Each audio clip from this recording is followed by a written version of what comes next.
is acute pain usually experienced after the loss of a loved one.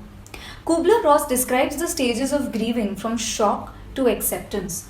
You may notice that your normal functioning is disturbed. You may sleep a lot or too little, and you may not want to work. You may experience a long period of stress, which can also lead to a dropped immunity.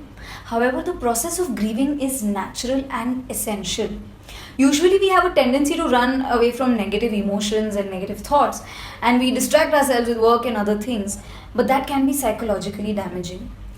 Your participation in the process of grieving is important. Exercising, talking to a friend, or participating in the last rites and ritual, allowing yourself the time you need, allowing yourself to cry and feel what you're feeling is very important. It can help you come out of grief. If you still don't feel okay, you can seek a mental health professional. Elizabeth Kubler-Ross spoke of 5 stages of grieving. 2 other stages were later added to this model. This process may be very long, tiring, tedious.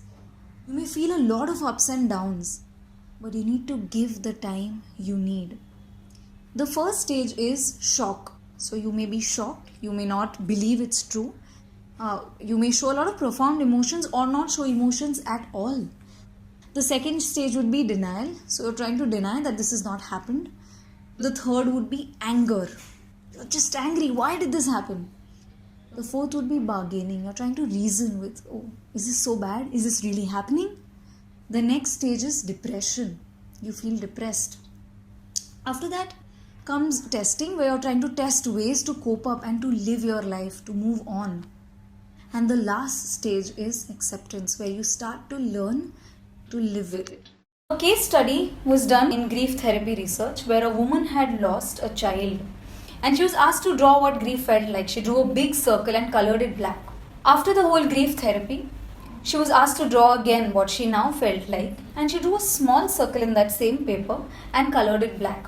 Which means grief is not forgetting about your loved one or just repressing those memories or taking them away from your mind. Rather, grief is learning to adapt. That life goes on even without the loved person, and you still have the same place for that loved person. A lot of people may feel that moving on from grief may show disloyalty or may not be loyal to your loved one, but that's not the case, because being loyal to your loved one does not mean that you don't live your own life.